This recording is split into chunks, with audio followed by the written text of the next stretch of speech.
The patio is flooded. Like, there's flooding on the patio.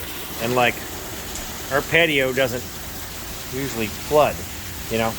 But it obviously, the wind and the thunder was so much, it knocked that screen out, which that'll pop back in. It's pouring over the gutters.